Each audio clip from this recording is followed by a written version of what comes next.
y'all. Welcome back to the Spark Faith Podcast. I am Dr. Christa Ardent, and I have such a treat for you today. As always, I have my very, very bestest friend in the whole planet on with us today. Her name is Christa Paul, and you will soon learn why she is a dear friend of mine. She has the empathy that extends around the globe that I don't always have. And she is such a sweetheart. But the biggest thing here is today we are going to talk about going gluten-free and dairy-free or dairy-free. How do we get started? How does this whole thing happen? And Christa's story, Christa was diagnosed with Hashimoto's, which is an autoimmune disorder. That doesn't mean that you need to stop listening, because this is for anybody who needs to go gluten-free and just can't seem to wrap your head around all that. And how do you get started? And do you have to be perfect? And all those things. Christa has been there. She's actually on a lot more extreme space because she has a lot of food sensitivities.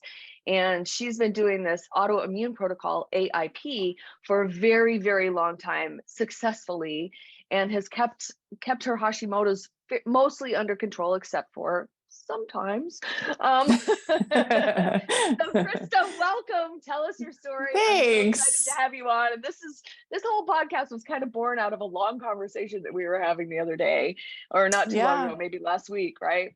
Yeah. About just I've been talking in my Hashimoto's group, my Facebook Hashimoto's group, about how to get started, and people are frustrated, and you were reading the comments and like, oh, you're the perfect person. So tell us your story.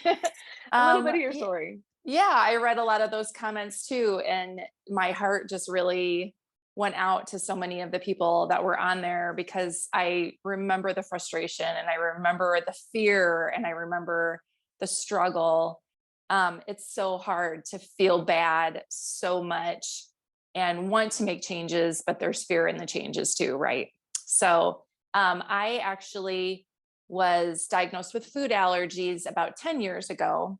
And so I went off of gluten and dairy for the most part at that time, and egg. I had a very severe allergy to eggs, and kind of went back and forth for the most part, cheated here and there. Because we all do. Because who doesn't want pizza? But so right. So found myself being mostly good about it, but then just really started struggling with my health probably about a year after that. Just really, I went for a physical in the fall of 2014 and had extensive blood work done. And my doctor at the time said, hey, your thyroid's a little high, but not out of the normal range. So we're going to keep an eye on it.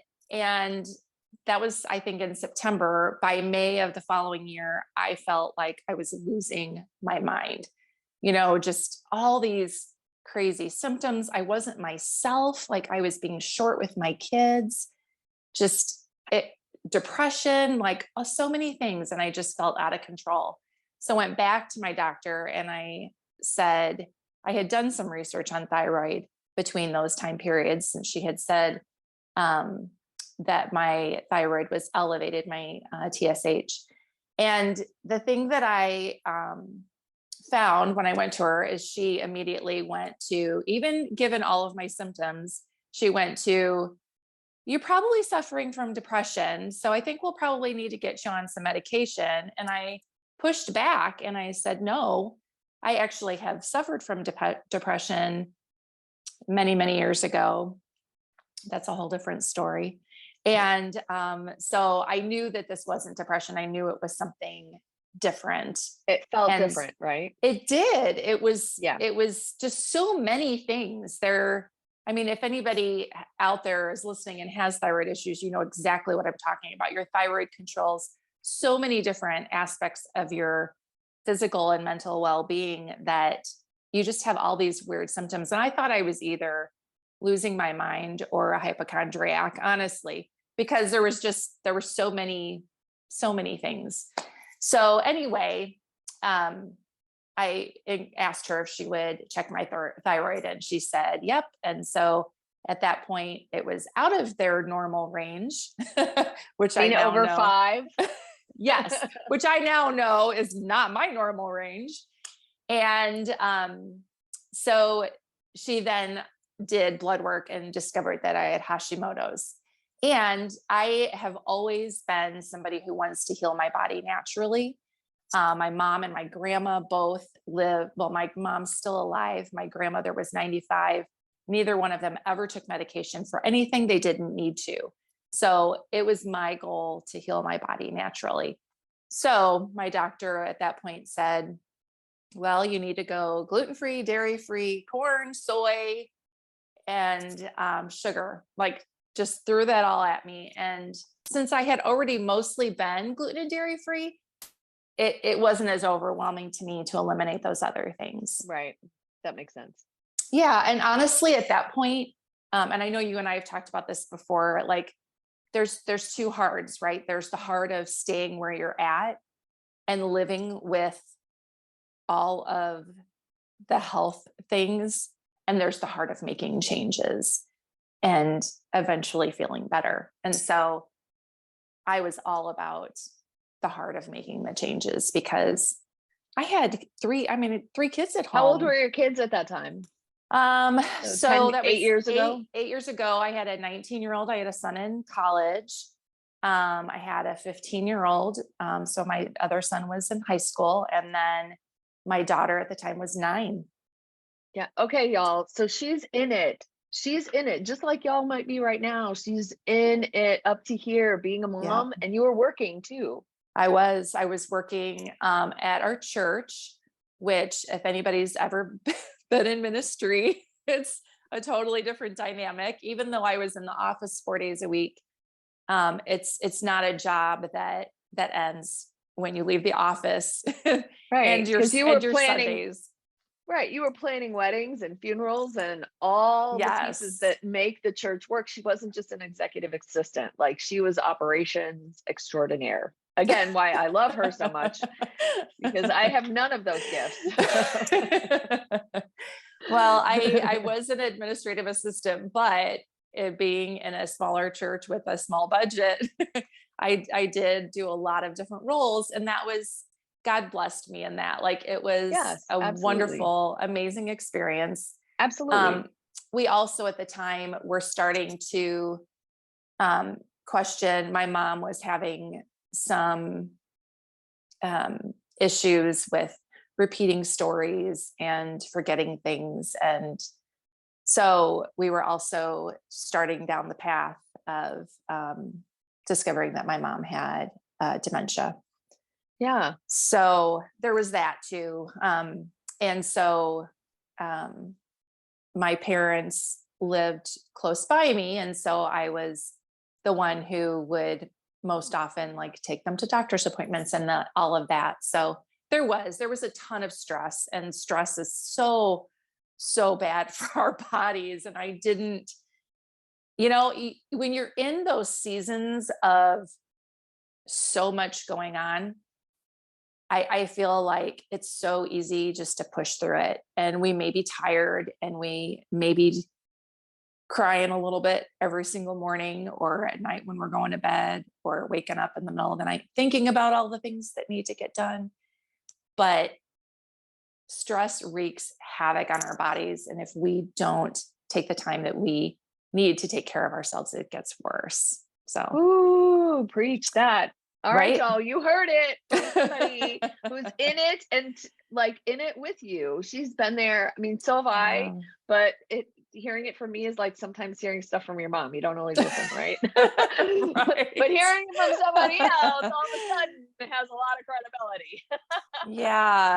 Yeah. And I get it. Like, sometimes we're in a space that we don't have a choice, right? Like, what was I going to turn off to somebody else? I had a job that I had to do, and I took pride in doing it well. I had children who needed me, I had parents who needed me, and, let's not forget my sweet husband who was, that's right. You're also a wife.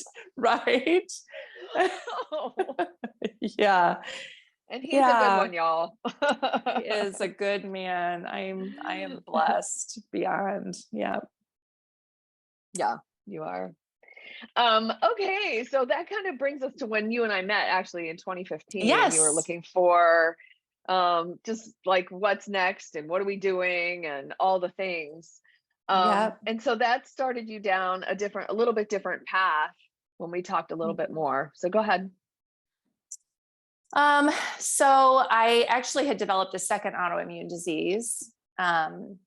It's called lichen planus, and it's affects your mouth. And so when I was diagnosed with that from my dentist, I went back to my doctor and told her I had a second autoimmune because, if anybody has autoimmune, they like to travel together. Like You don't, buddies. right? RA, SLE, like lupus, all the Yeah. things. Yeah, Yeah. let's go. Right. Hashimoto's, Yeah. pernicious So, anemia, lichen planus. Yep, right. all kinds of There's things. so There's many. so many. Yeah. And so when I was diagnosed with a second autoimmune disease, my doctor was like, yeah, I can't help you. You need a functional medicine doctor. Cause she knew at that point that I preferred natural healing. So I was on thyroid meds, and I literally, it was God's grace. I know. Um, but I literally went online and just Googled functional medicine doctor and found Dr. Sargent, um, which was a blessing. And so, I mean, didn't even know at the time. Drove for an hour, to meet her. And And now y'all just, don't have to do that because we can just do I know, right? this. Right. And it was a game changer for me because she did extensive blood work, and we discovered I had deficiencies, which, when you have deficiencies, that affects other things too. Like we don't even think about all of the moving parts. And that's why, you were such a blessing to me, because you knew all the moving parts and were able to help me to start on supplements that were going to help heal my body Right. and get Yeah, me there to was a a lot better of space. deficiencies. Right. There was a lot of Yes. deficiencies. And I think a lot of you maybe out there don't really understand that. But when you're B12 deficient and iron deficient, you're going to have depression. You're going to Mhm. have anemias. You're going to feel dizzy. You're going to feel lightheaded and weirdo because your body doesn't have what it needs to make red blood cells, to make neural connections, to make all your body parts run. It's like asking your car to run on part of its oil and part of its transmission fluid and like very little gas, right? Like your car isn't going to run that Right. way. Yeah, Right. neither does your body. So good, cool. Thank you. um, So what led you down the space to really like digging into AIP? And then we're going to come back around to how to get started, because I want to make sure that we spend a lot of time Absolutely. on how to get started, and you are a master planner, and how to get your week started, and like how to just that whole piece of how to get started. But y'all, you need to know how deep in she really is, because she is still, you tell them about your food sensitivities and where you're at with your diet and how long So, it's been. yeah. So I actually, I started making the dietary changes that I needed when I was diagnosed with Hashimoto's. And I know I spent time, you had a nutritionist in your office at that time, and spent some time with her. And so I was making those changes, but one of the things that we forget is it's not just about diet. There's all those other lifestyle pieces. And I had mentioned, the stress in my life. Well, the stress, we have stress, right? We all have stress.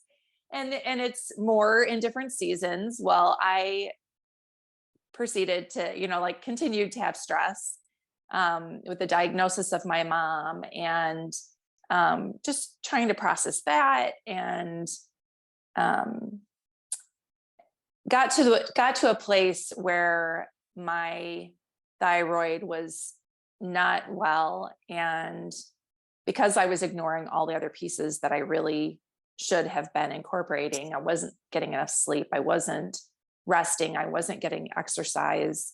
I was I was surviving, right? I was surviving. I was pushing through everything, no matter how I felt, because I'm a mom and that's what I do. I get things done.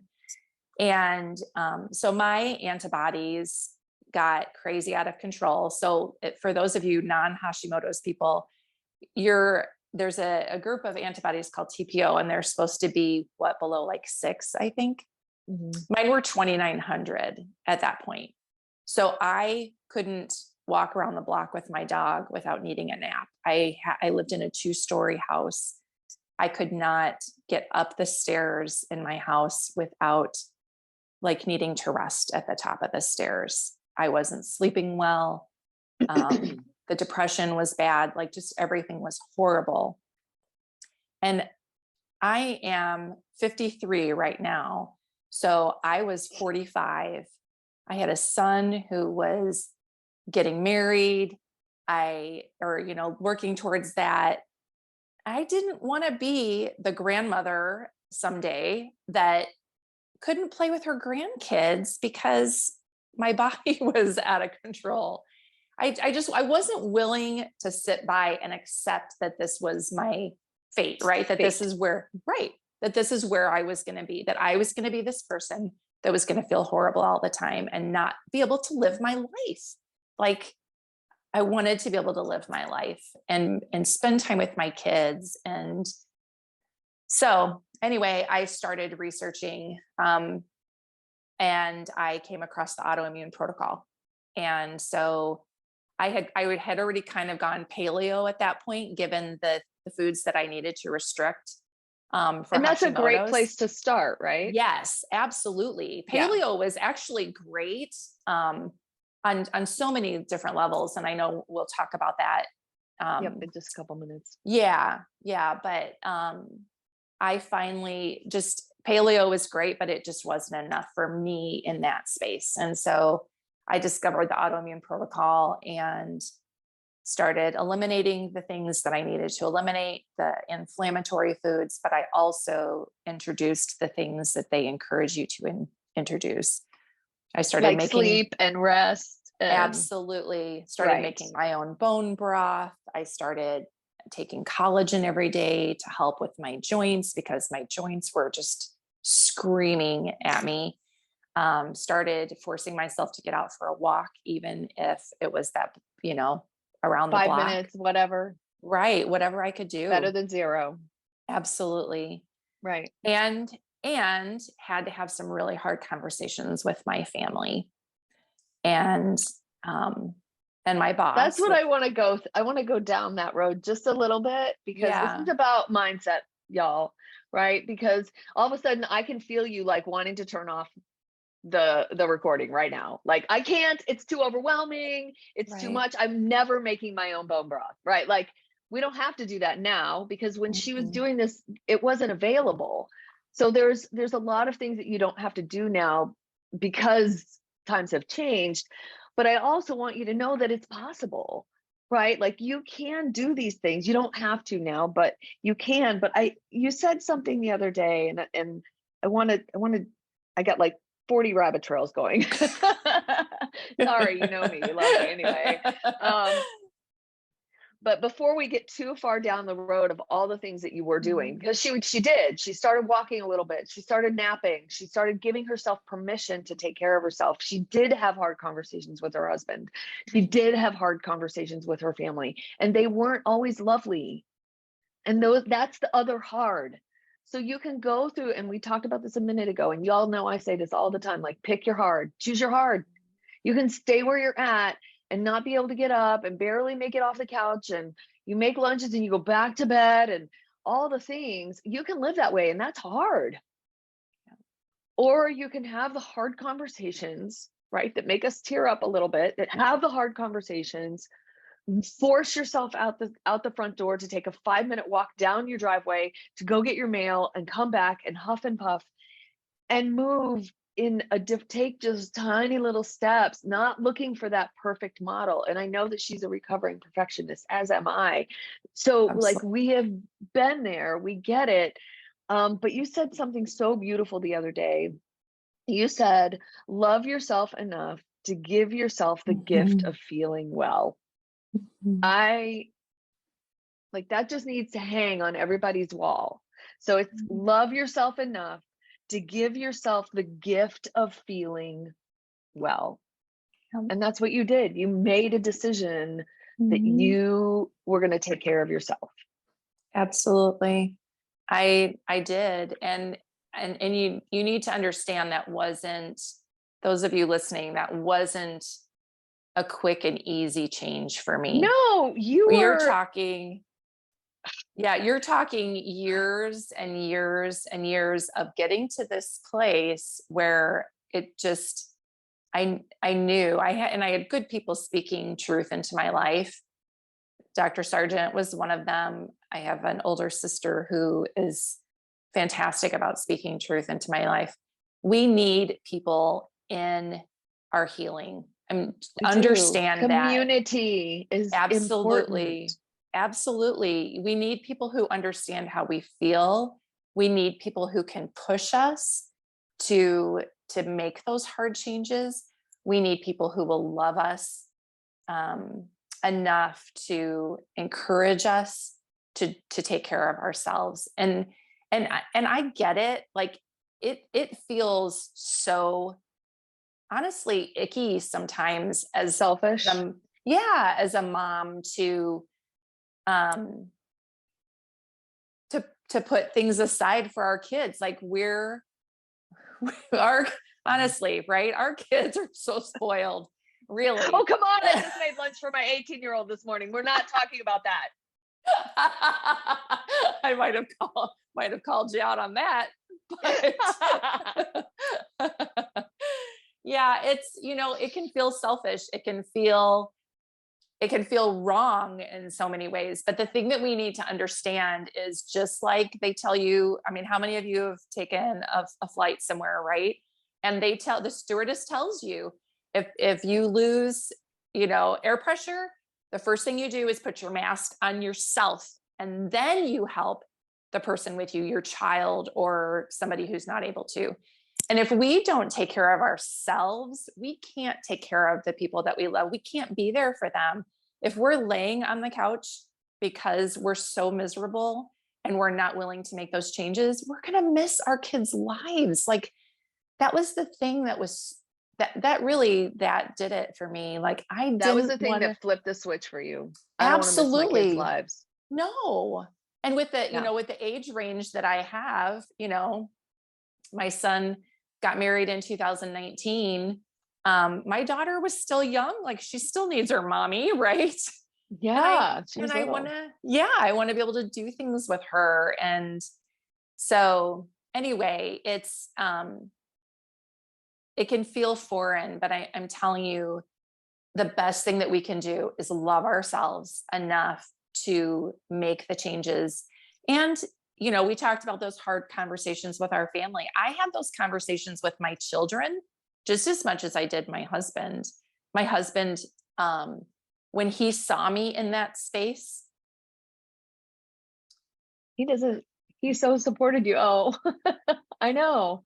When he saw me in that space that I couldn't function, like he wanted to do whatever he could to help me to get through that because he loves me, right? Like, right. And I had to explain to my children too, like, mommy's sick. And sometimes it's hard for people to understand when you have an autoimmune disease, you don't always look sick, right? It's the hardest part of having an autoimmune disease. Mm-hmm. People really don't see that you're sick. Right. Yeah. And so you may get people thinking you're exaggerating or that you're being dramatic or all those things, but you may be telling yourself that. Right. Oh, absolutely. Right. Y'all may be telling yourself that. Right. Yeah. But the thing is, if our spouse or our children are sick, do we just go, oh, suck it up and get over it? Not usually, right? Okay, sometimes our husbands maybe because the man Yeah, let's the be man real. cold. Just kidding. Just kidding. But we don't just tell them to suck it up and move on. We take care of them, right? Yeah, Especially our children. You've got a especially when 2-year-old. they're littler, but yeah. Right. You've got a 2-year-old who's sick. You're going to be sitting on the couch, snuggling them. You're going to be getting them popsicles or, whatever juice. Chicken soup, all the Right. things. Yeah. Whatever they need, you're going to be taking care of them. Why is it so hard for us to say, okay, my body is not well. I need to take care of it. Preach. It's so true. It is so true. Y'all think about that. Like, what do you do for your dog? I have people who take better care of their dogs than they do of themselves. And I Right. love my dog, but if I'm not well, how do I actually take him Mhm. out to walk? How do I have the energy to take care of him? Well, Right. now I have a mango who's taking me out and giving me concussions, and now I have a hamstring injury. Like, and I still take care of that dog. Yeah. Right. Right. Yeah. I know. Yeah. No, it's so true. And you said something about just a minute ago about it feels so foreign. And the point here is this is the hard. It's Mhm. uncomfortable. You haven't done it before. But it's like if you've never gotten on a pogo stick, which most of us, let's be real, most of us haven't, like it's gonna be uncomfortable. Right. Anything that you try new is going to be uncomfortable. What about if you just get a new car, right? And like, where are all the switches and the buttons? Like, even something as simple as that. Right. A new refrigerator, where does everything go? A new, like anything new. Mhm. A new lipstick looks weird. A new mascara looks different. Like anything new feels uncomfortable for a bit. It's going to be that way and you're going to be okay. Uncomfortable doesn't equal death. I think the thing with dietary and lifestyle changes though, I know, I so have, much emotion. well, there is that, but I have a lot of friends who are walking through different paths, and it's interesting how God puts people in our lives then that we can help when we've gone through something. But I feel like we overwhelm ourselves with just the thought of it. Like, I don't even know where to start, so I'm not going to, and Perfect that's transition. right. That's one of those things, like,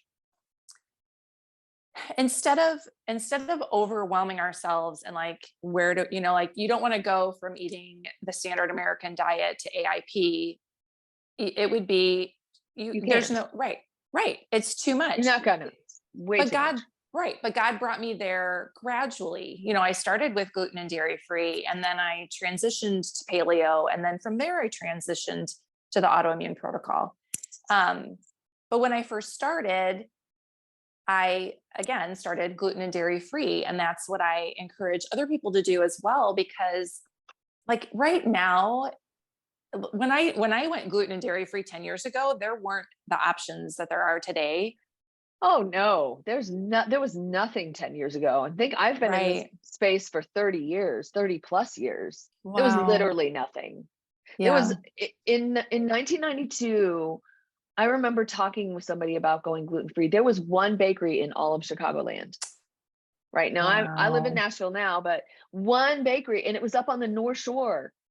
And you had to go Wow. up there. There was no internet ordering 30 years ago. Right. You had to go Right. there and hope that she still had stuff left over. Right. One bakery in the entire Chicagoland area 30 plus years ago. Right. Yeah, that was And it. it's Or you were and making it yourself and figuring it out because there were no recipes either. There was not internet, Mhm. Google. Yeah, And today there's so many options. There's so many so foods easy. that you can buy that are already prepared.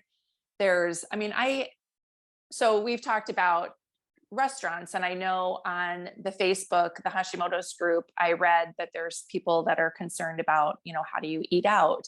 And that's one of those things that there's so many restaurants now that have gluten-free options, or they label the menu items that they do have, they label that they're gluten-free. There's grocery stores that have gluten-free tags on the shelves next to the price that Right. they will To make let it you easier. know. Right. Yeah. Or there's a gluten-free section, and so many of them have so many options. Like it's so much easier than it used to be. And when I first went gluten and dairy free, I made one thing for dinner. Like if I made a pasta sauce, I would do one pan of regular spaghetti and I would do one of gluten free, or I would do spaghetti squash and we would eat like that. So it wasn't anything huge. There is probably a little transition with cooking, especially if we make quick and easy or processed foods. But Yeah. yeah.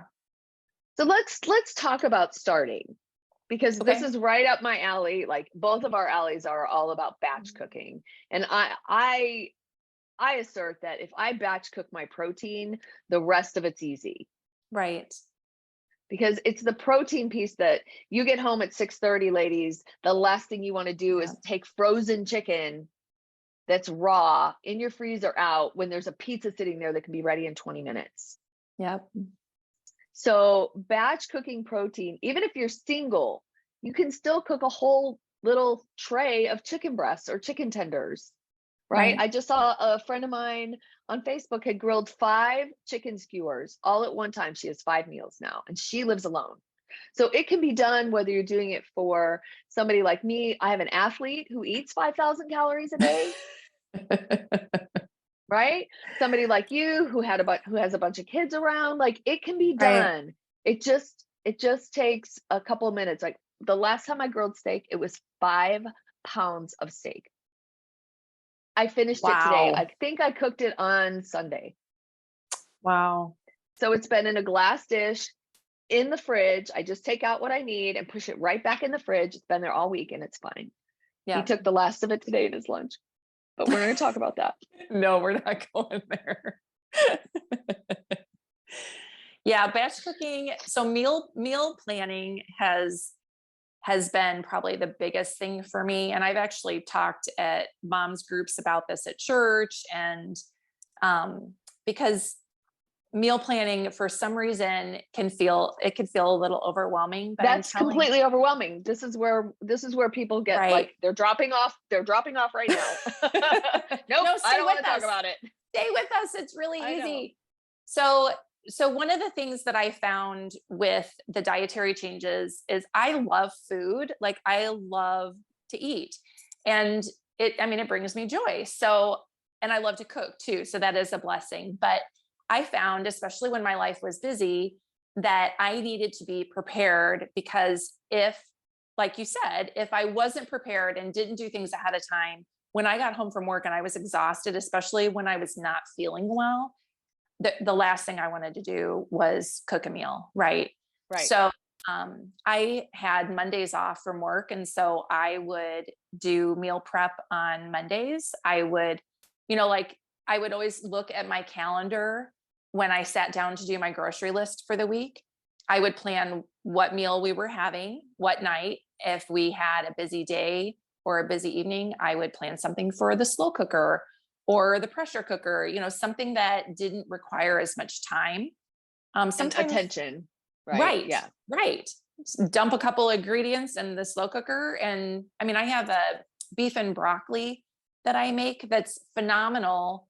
And it's like restaurant quality, but it's literally like 6 ingredients and I put it in the crock pot and it's done in 4 hours, Exactly. Same thing here, y'all. Like you can take chicken breast and throw in a jar of gluten-free salsa and you have shredded Right. chicken for tacos and salads and sandwiches or whatever you want to do with it for a few days, not Right. just for one meal. And you can make different things with it. You can ultimately, if you have a bunch left over, you make enchiladas, you can use corn tortillas. Like there's so many easy ways to do this and it doesn't have to be hard. And so Krista's awesome because she sits down and she plans Monday. She knows exactly what she's eating and Tuesday, but I'm a little bit more fly by the seat of my pants. So I look at what protein have we not had in the last 2 weeks? Like I have not made pork loin for a little while. So I have pork loin marinating that I did first thing this morning, and then I'll throw it on the grill. It'll take, I don't know, 15 minutes on the grill this evening, and I'll cut it up. And Cooper can cut it into tiny little bites, and he can throw it into a burrito or a taco, or I can throw it into a lettuce leaf and make an Asian roll out of it. Like there's so many ways that you can do that. Once you have protein, you can just frozen veggies are fine. Like you don't have to go to the farmer's market and buy the most expensive thing. Get what you can afford. So I fly a little bit more by the seat of my pants because there's always chicken and pork. This week it'll probably be chicken and pork in my fridge. So then I can just add in what I need to add in. And that's what makes my Monday through Friday very quick at dinner time. Right. And that's one of the things that I do too with my meal planning is I look at the calendar, I make sure that I have easy meals, but I also have backups. So that because life happens, right? And so if every day, right. If something comes up, if my daughter-in-law needs me to watch my granddaughters, or, if something happens, if I am tired, if my teenage daughter needs me to do something, whatever, and my schedule doesn't go according to plan, I don't have to panic that there's no food. Right. I always have something in the freezer for myself that I can eat. I always have backup things for my family that they can eat as well. So, right. And because of the batch cooking, for all you singles out there, or for people who get like a little queasy about leaving stuff in the fridge for too long, throw it in your freezer. It's still already cooked and it doesn't take very long to thaw out and reheat and remake. And for all of y'all out there who don't like leftovers, what do we do? If you don't like yeah, that's when Christa and I are going to look at you and go, suck it up. Right. I thought you were literally talking to me and I was like, no leftovers. Like that's my life. I know. I don't know how to eat. And sometimes when I cook, I don't even eat the things that I cook that day. Sometimes it doesn't happen for me. Like my kids might get it, but maybe there's enough chicken breast left over from the previous week that I probably need to get eaten. So I'm the one who eats that. Right. Yeah. Right? I'll cut up a salad and just throw it on there and move on. Right. So I think there's a little piece of mindset that goes with this, ladies and gentlemen.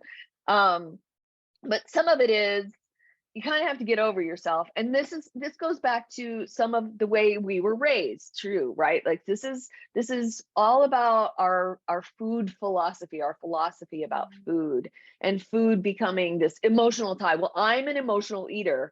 Well, you can choose to be an emotional eater or not. This is the hard versus the other hard, right? And we can choose to be a planner or not a planner. And like I said, Christa is much more specific about her plan than I am. But both of us get the job done. And we're both still taking care of parents. We're both still taking care of children. And we both work. Well, you're not working right now. But I'm not working right now. No. And I'm not taking care of parents right now. She is a Bible study fellowship leader. She has other things in her life that are taking up her time that she's feeling called to right now. But she's been in all the seasons. I've just watched her go through losing one parent and taking care of the other one at the same time. And like 5 years, I think we decided, of just this crazy, tumultuous time in her life. And she's at this space where now she gets to do a little bit more resting, which that will happen to all of us. Right. We all go through seasons where it's more difficult to plan and it's more difficult to make ourselves a priority. It just gets to this place where food just has to be fuel. And you can still love it. Like I love to eat too. And I love my food to taste good. It's not about like throwing a bland chicken breast on the grill and eating chicken and broccoli forever. Cause that to me is a nightmare. Right. That's and if y'all love chicken, that's great. Chicken for me is just a necessity. It's if I could not eat chicken for the rest of my life, I'd be so happy. But I know you're laughing, but your husband also has venison. I mean, you get yes, anyway, we do. We have hunters in our house, so we do have it's a different. That's a whole different philosophy. Yeah. But I also want to address just for a second people who are vegetarian, and I know that that's like not necessarily where you're at, and some people on AIP cannot do the beans. Some people can, some people shouldn't be doing it, and they are. But if you're vegetarian and really set in that, then you have to take all of these protein ideas and do that with the Mm. protein that you can. Right. Whether that's a pot of beans and a pot of rice or corn, or it's tofu that you've grilled or marinated and put in a pan, or whatever those things are, textured vegetable Mhm. protein, impossible burgers, like get a stash of all that stuff in your freezer so that you have it ahead Right. and you're not scrambling at the last minute of what you're going to eat. Yes. It Yeah, makes those. that's that's the thing that I have found, whatever your eating style is, the thing that I have found is just being prepared is what makes it a lot easier. If we're not prepared, then it makes it easier to eat things that you shouldn't have. Right. So you also don't eat eggs. So all of my people Mhm. out there who don't or can't eat eggs, I'm one of those. I don't eat very many eggs because it's never worth it. It always feels icky. Yeah, my I body does love not like them them. in my mouth, but my body does not love them. Hmm. Yep. Um, so what do you eat for breakfast? I mean, this is one of those, this is like this is one of those hard spaces that people can't, dairy-free, egg-free, gluten-free. So there's no toast, there's no pastries, there's no yogurt, right? Right. If you're grain-free because you're really watching your carbs, then there's Mhm. no oatmeal. And we also know that we should start our day with protein. What do you eat? So And I make it actually fast. I batch cook my breakfast because I am a big breakfast eater. I sit down Ooh, me every too. morning, after my thyroid meds have kicked in, I give those an hour and then I eat a good breakfast. It's just always been part of who I am. So I will spend a couple hours one day every couple of weeks probably, and I'll batch cook. I have different hashes that I make. I have one that's got chicken and zucchini and a little bit of sage in there and super yummy. Some onion. I've got another one that I make. I have a beef allergy, so I make it with bison, and you can put potatoes or spinach or just anything Kind of in like there. whatever you got in your fridge. Right, absolutely. And so I'll Yeah. make enough. And then what I do is I put it in like a quart size Ziploc, because then I can put enough in there for 2 meals, and I can make it really thin so that it thaws out really quickly. Quickly. That way I don't have to think about it ahead of time the night before. Like if I find I don't have anything for breakfast in my fridge, I grab one of those out of the freezer and I throw it in the fridge. And by morning, it's thawed enough that I can put it in a bowl and microwave it. And I've got Done. breakfast. So Yeah. y'all listen to that, right? She stacks some stuff up in her freezer so that she has it. Or she may be eating leftovers from the night before. So some Yeah, of I've done this is that. this. So here's a piece of, oh my goodness, I've eaten anything and everything for breakfast. Um, so here's another piece of the hard, right? We have this societal norm of eggs and cereal and orange juice and all of these Mhm. things that are breakfast foods. There's a little discomfort. It's uncomfortable the first time you eat a hamburger for breakfast, but you know, it's protein and it fills Right. you up and it gets the job done. And you'll be amazed at 10:30 this in the morning how like alert you are and not so Mhm. tired, and how you have energy through your morning instead of feeling sluggish because you've eaten enough protein to get your body like, and you haven't crashed out your blood sugar so much. So Right. there's so many ways to do this. I made your sausage recipe and it was so good. It was Mhm. so good, y'all. It's just like you can go and get ground pork. You can get ground chicken if you don't want to use pork. You can get ground turkey and make like a sausage, and you throw in like some little cut up pieces of sweet potato. So you've got a little spicy and a little savory and a little sweet, and it's good. And it doesn't Yep. take long. Like how long does it take to fry meat? Like it just doesn't take that long.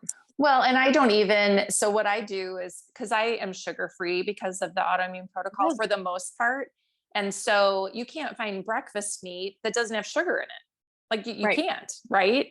So I did start buying ground pork and making my own sausage, but I literally will make 3 pounds of, sausage, and I put it on cookie sheets and I bake it in the oven. So I don't even have to stand at the stove. Oh my God, that's such a great idea. Yeah, I That's bake it in the such a good, oven. and it's less greasy. Right. And so I'll do all of that. And then put it on paper towels to get some of the grease off. And when it's cooled, I put it in a Ziploc bag and stick it in the freezer. And so I've Okay, and y'all always, with air fryers, hello, oh, right. quick, Right. so quick. And you can make less if you're single, right? You don't have to make Right. 3 pounds. You can make less. Now, I happen to know that Chris is the only one in her family, so she's making 3 pounds for herself. Well, I also, my son's fiance, she's really That's right, Allie. watching her diet. True. And so now I make a lot of things and share them with her. So I have, snacks that I make. And so, cause she's really trying to make Yeah, changes to her she's diet done as great. well. Yeah. She's done a great job too. Yeah. That's awesome. Okay, so we have talked about a ton of things. I'm gonna take 1 second. Y'all, I have notes because I want to make sure we get it all right. Okay, one more thing about this Okay. whole planning thing. When do you find time to do it? When it's like, oh, what do you mean? When do I find time to do it? I don't have time. What do you mean? I don't have time. I don't have Right. time. What was the There, latest show you binge watched? Come on, right. ladies. Right. When do you have So time to plan? there's the other hard is sometimes we have to let go of things that are not helping us. They're not benefiting us in any way. Social media is great. It's great to keep in touch with people, but a lot of us spend a lot of time on it, and it also can have negative reactions too, right? Like it can cause jealousy and it can cause all those. Comparison Right. and Right. competition. Yes. Right. So I'm sure, like, for those of you who are super busy, when your kid is at baseball practice and you're sitting in the car, instead of scrolling the phone, do your meal prep then. I downloaded an app called Paprika, and it is a recipe app, and it's fantastic. I highly recommend it. It's like $5, totally worth the money. Totally worth it. And her and Yes. she gets to share stuff because I Yeah, don't we always share. find them. She finds stuff way more than I do. I have several friends that have downloaded it. And the awesome thing is you can share recipes with your friends on the app. But And the y'all, it really has its own browser built in so that when you go and right. browse, you open the app, you go and you browse on the internet, you find a recipe, and it has like a download button right there. So if you find Mhm. something that works, you can just download it. You don't have to copy, you don't have to paste, you don't have to do any of that. It automatically just dumps itself right into the app. Yeah, it puts the recipes right in there and you can star them. So, after and my family, it's kind of a game with us now. Like when I make a new recipe, I'm like, okay, how many stars? And they let me. Yeah. Oh, that's Rich is awesome. Rich is always like 4. I'm like, come on. Every Y'all, time. and Krista probably does this. I do not. And for those of you who like super organized, you can categorize them. You can put them in alphabetical Yes. order. Like you can put it can be just the way you want it. Mine are just a big old list. And I just search. Yes. I have mine broken down by protein. I have Of course you do. venison, I've got pork, I've got chicken. So, but the nice thing is when I'm making my menu for the week, I can then just go to fish and I can look at all the recipes that I have for fish and I can, Right. yeah. So it simplifies life. But what I was getting at was the nice thing about it is if you're sitting somewhere, a doctor's office, waiting for your appointment or your kid's, soccer game or whatever the thing may be. Pedicure ladies, you can plan your Absolutely. meals while you're getting your pedicure. Right. Because so within the app, there's even a calendar. So you can pull up that recipe and you can put it on what day of the night you're going to have or what day of the week you're going to have it. I mean, it's And it has so shopping lists. easy. Like it's all Yes. integrated. It's very integrated. Right. For Right. $5 or $6. It's a great planning app. Yeah. Yeah. Okay. I love that. So everybody has time. If you spend more than 15 minutes scrolling on your phone Yes. in any given day, which most of us probably do if we're really being honest, um, or before you go to bed, or like watching your favorite show, like give yourself a half an hour and then you get to watch your show, right? Like Right. plan your meals and then you get this great reward of watching your favorite show or whatever. So just to wrap up, this didn't all happen all at once, y'all. This happened in stages, which is what we're asking. And what I ask my clients to do is, let's just start with one thing. And if you have an autoimmune disorder, if you have any idea that you might be wheat sensitive or gluten sensitive, which doesn't just include wheat, let's start there. Just start with one thing. That's where she started, y'all. She started gluten-free, dairy-free, and then moved into paleo, which is a great place if you're ready to go there. And it is an easier place to kind of start. It's not a bad place to start because there's so many recipes out there for that, but it's not hard. And I'm going to step in and say, look, find some protein, throw it on a grill and be done, right? Like that's as easy as it, or as hard as it has to be. Right. Because your family will eat potatoes, rice, pasta, gluten-free pasta, and you make veggies. Like it doesn't have to be this gourmet thing that you have to make. Right. And you don't have to do anything different for your family. Yeah, we actually, when I went paleo, I had been cooking 2 meals for a long time. And I finally got to the point where I was like, done, not doing it anymore. I'm making 1 meal and y'all can eat whatever I'm making.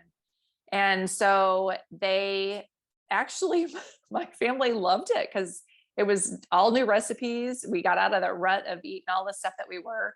But one of the blessings that I did not anticipate is my husband was able to go off of cholesterol meds for the first time in a really long time because he was eating. And when he went to the doctor, his doctor was like, wow, your numbers look great. What have you been doing? And he's like, she's cooking paleo. And the doctor was like, awesome, keep it up. So, I mean, there's other things that we don't think, we don't think about when we start the process, right? But we're taking better care of our family. We're teaching our kids, like you may say, well, role my model. kids, right. You may say my kids only eat chicken nuggets or whatever the thing may be. But when they see you eating those foods, I mean, what kid doesn't want what mom's eating, right? Or grandma in my case. So both of my granddaughters have been eating avocados since they could eat solid food. I mean, because I eat them a lot and they want what I have. So we're teaching our kids to have better health, healthier habits. And hopefully then they're not going to have health issues when they're older because they're making those changes. They know now. how to make those choices. Right. They know how to make those choices. And it's not like your kid can never have a chicken nugget or ice cream. No. It's just like Right. 90% or 80% of the time, right. it's making these choices for our families. And, I think it's just super, super important to know that it all doesn't have to happen all at once. And I want to take y'all from where we started, right? She's a 45-year-old mom who could barely get out of bed and do what she needed to do, to now she takes care of her granddaughters that are 2 and 2.5 and 1. Two and a half and 1. Yeah, I take care of them 2 days a week for about 11 hours. And I am on the floor playing. I mean, I'm tired that night. Don't get me wrong. But we have so much fun. Like I can take them for walks and we can play in the backyard and I can get up and down off the floor.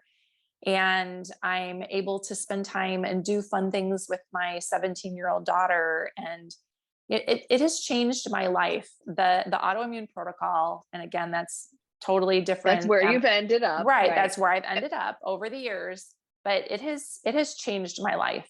It really has. It really has.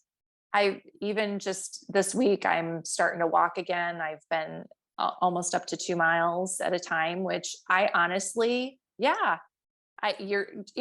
a year and a half ago, even 6 months ago, I wasn't sure that I could get to that space again. Right. But